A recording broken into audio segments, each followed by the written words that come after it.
बुनेर में हम लोग, आपको पता है, जिस दिन फर्स्ट डे से ही हम लोग कोशिश कर रहे थे, हम लोग बुनेर पहुंचे हैं। लेकिन हमारे लिए ये चीज अनएक्सपेक्टेड थी कि हम गुजरात भी हमारा इस सिचुएशन में आ सकता है। फिर पहले दिन हम लोगों ने एक अवेयरनेस मैसेज दिया सबको।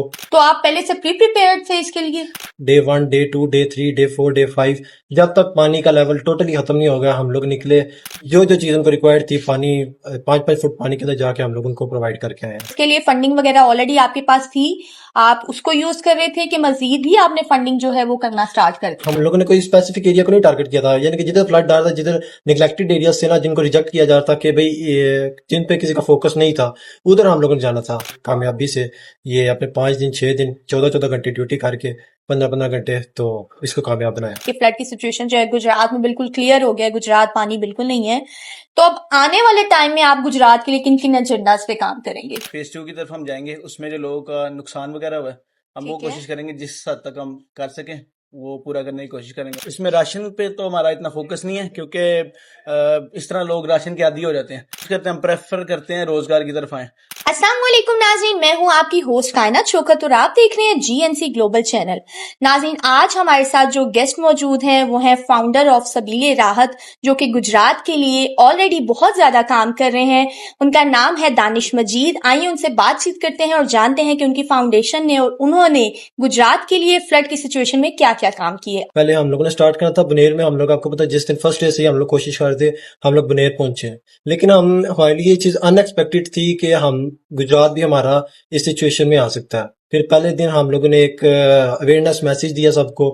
उसके बाद हम लोगों ने ग्राफिक्स बनवाए अवेयरनेस के, ताकि ज्यादा से ज्यादा बंदों को इस चीज की अवेयरनेस हो। उसके बाद हम लोग निकले। Day 1, day 2, day 3, day 4, day 5, जब तक पानी का लेवल टोटली खत्म नहीं हो गया, हम लोग निकले। और जितना हो सकता है हम लोगों ने फैमिलीज को सपोर्ट किया, नंबर्स अपने शेयर किया, और उसके बाद फैमिली से रब्ता किया। जो जो चीज उनको रिक्वायर्ड थी, पानी 5-5 फुट पानी के अंदर जाके हम लोग उनको प्रोवाइड करके आए हैं। तो आप पहले से प्रिपेयर्ड थे इसके लिए? गुजरात के तो हमारे लिए अनएक्सपेक्टेड था। हम लोग कलेक्शंस कर रहे थे बुनेर के लिए, और हम लोगों ने फ्लड की वजह से फलस्तीन कैंपेन भी स्टॉप लगाया था, और सारा फोकस हमने फ्लड पे किया था। लेकिन जब हमें गुजरात का खबर मिली थी, तो हमें यही था कि पानी निकल जाएगा। लेकिन जब वो एंटर हुआ, 5 दिन तक मुसलसल बंदे बीच में डूबे रहे, घरों के अंदर बंदे फंस गए, तो फिर ये चीज बहुत ज्यादा अनएक्सपेक्टेड थी हमारे लिए। इसके लिए फंडिंग वगैरह ऑलरेडी आपके पास थी, आप उसको यूज कर रहे थे कि मजीद भी आपने फंडिंग जो है वो करना स्टार्ट कर दिया? हमारी जो फंडिंग थी ना, वो ऑलरेडी हम लोगों ने स्टार्ट की थी। जैसा कि आपको पता था, फ्लड रिलीफ के नेम से हम लोगों ने फंडिंग की थी, जिसके लिए पहले बुनेर को टारगेट किया गया था। हम लोगों ने कोई स्पेसिफिक एरिया को नहीं टारगेट किया था, यानी कि जिधर फ्लड आ रहा था, जिधर निगलेक्टेड एरिया से ना, जिनको रिजेक्ट किया जा रहा था कि भाई जिन पे किसी का फोकस नहीं था, उधर हम लोगों ने जाना था। लेकिन जब फिर हमारे पे ये चीज आफत आई है, तो हम लोगों ने इसको मजीद तेजी से वर्क किया। हमें डोनर्स ने काफी सपोर्ट किया। फैमिलीज जब फ्लड के अंदर जाते थे, तो वहां से हमें काफी सपोर्ट मिलती रही। लोग आपको इंडिविजुअली हेल्प करना शुरू हो बहुत गए? ज्यादा कर रहे थे, बहुत और ज्यादा। जिस तरह आपने बताया कि आप ऑलरेडी ये सारी सिचुएशन से हटके भी जो है आपकी कैंपेन्स चल रही थी, तो फ्लड के हवाले से आपने कोई स्पेसिफिक कैंपेन्स की? फिर फ्लड के लिए बिल्कुल ऐसा ही है। हमारी फलस्तीन कैंपेन जा रही थी कि हम लोगों ने सारा फोकस फलस्तीन पे किया हुआ था।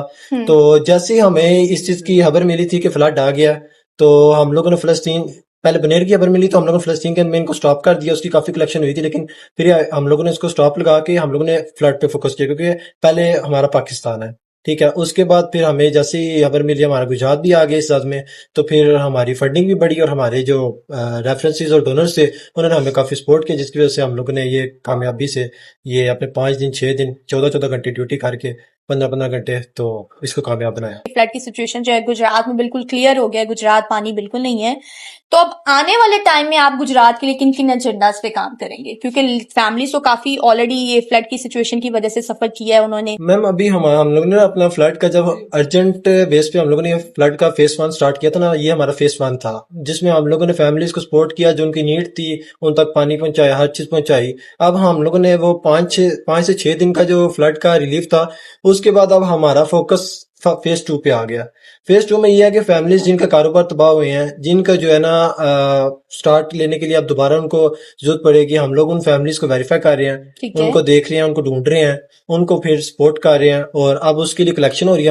हमारे डोनर्स को मैसेज पहुंचा दिया गया फेज 2 का और अब जो है ना हम लोग उनको सपोर्ट करके हम लोग उनको सारा कुछ प्रोवाइड करेंगे जितना हो इंशाल्लाह। सके। नाज़रीन, हमारे साथ सबीले राहत फाउंडेशन के को फाउंडर अहमद मलिक भी मौजूद हैं। आइए उनसे बातचीत करते हैं, जानते हैं कि उनकी फाउंडेशन ने इस फ्लड की सिचुएशन में गुजरात के लिए क्या क्या काम किए। फेज 2 की तरफ हम जाएंगे, उसमें जो लोगों का नुकसान वगैरह हुआ है हम वो ठीक है। कोशिश करेंगे जिस हद तक हम कर सकें वो पूरा करने की कोशिश करेंगे। मतलब आप चाह रहे हैं कि जिनका इस सारे सिनेरियो में लॉस हुआ है, हाँ जी। फेज 2 में आप उनको हेल्प आउट जी, वो करेंगे। सारा तो हम नहीं कर सकते, हम तो कोशिश ही कर सकते हैं, लेकिन जिस हद तक हम कर सकेंगे वो करेंगे इंशाल्लाह। इसमें राशन पे तो हमारा इतना फोकस नहीं है क्योंकि इस तरह लोग राशन के आदी हो जाते हैं। हम कोशिश करते हैं, हम प्रेफर करते हैं रोजगार की तरफ आए। मतलब अगर कोई फैमिली है, वो मतलब कोई कमाने वाला अगर है और उनके पास मतलब वसाइल नहीं है, तो मतलब जो काम उनको आता होगा हम कोशिश करते हैं कि मतलब उनको उस तरह वो काम शुरू करवा दें। मतलब आप चाह रहे हैं लोगों को प्रॉपर इंडिपेंडेंट करें हाँ और जी, वो खुद बिल्कुल। से अर्न खुद करें, से ना अपना कि अर्न उनको करें। राशन दे और हाँ, उनको इस क्योंकि चीज का मंथली आदी 8-10 करना। हजार के राशन से वो बेहतर है कि वो अपना सिलसिला खुद चलाएं। अगर कोई फीमेल है, मतलब उनको सिलाई का काम आता है, सिलाई मशीन उनको लेके देते हैं और उनका काम इस तरह स्टार्ट कराते हैं कि हमारी जितनी टीम है वो अपने घर से, मतलब जितनी फीमेल्स हैं उनके कपड़े को उनको ऑर्डर देती हैं ताकि उनका ठीक है। काम इस तरह शुरू हो सके। ऑलरेडी आपकी फाउंडेशन माशाल्लाह बहुत अच्छा काम कर रही है और मजीद आपने जैसे कि बताया कि आपने एजेंडाज जो अपने रेडी किए हुए हैं कि आगे आने वाले टाइम में आप कैसे वर्किंग करेंगे। तो अपनी टीम के हवाले से भी थोड़ा गाइड करें कि आपकी टीम में कितने लोग जो हैं वो काम कर रहे हैं आपकी फाउंडेशन के साथ। हमारी टीम में इस वक्त 35 मेंबर्स हैं जो काम कर रहे हैं। मतलब जब कॉल करो वो हाजिर हो जाते हैं। ठीक है। और उसके अलावा वॉलंटियर्स हैं हमारे जो मतलब सवेरे रात का पार्ट नहीं है, लेकिन उन लोगों ने काफ़ी हेल्प कराई है। 10 से 12 घंटे उन्होंने हमारे साथ ड्यूटी दी है। सुबह 10 से रात को 2:30 बजे तक वो हमारे साथ फ्लड रिलीफ के लिए वो काम करते हैं, लोगों को राशन वगैरह पहुंचाते रहे हैं। आप जो व्यूवर्स आपको देख रहे हैं उनको क्या मैसेज देना चाहेंगे? उनको यही मैसेज है कि फ्लड रिलीफ कैंपेन में हमने तो अपनी जिम्मेदारी निभाई है, निभाने की कोशिश की है। और लेकिन ये अभी सिलसिला यहाँ पे ख़त्म नहीं हुआ। ये अभी बहुत ज़्यादा काम पेंडिंग है, बहुत ज़्यादा काम अभी आगे करने वाले हैं। तो उसमें आपकी भी सपोर्ट चाहिए हमें। और आपकी एक छोटी सी कोशिश किसी की ज़िंदगी बदल सकता है। तो बस यही है कि आप अपनी तरफ से कोशिश करें इंसानियत के लिए। Thank you so much sir, बहुत शुक्रिया। जज़ाकल्लाह। मजीद वीडियोस देखने के लिए जीएनसी ग्लोबल के चैनल को सब्सक्राइब कर लें और बेल आइकन को भी प्रेस कर लें।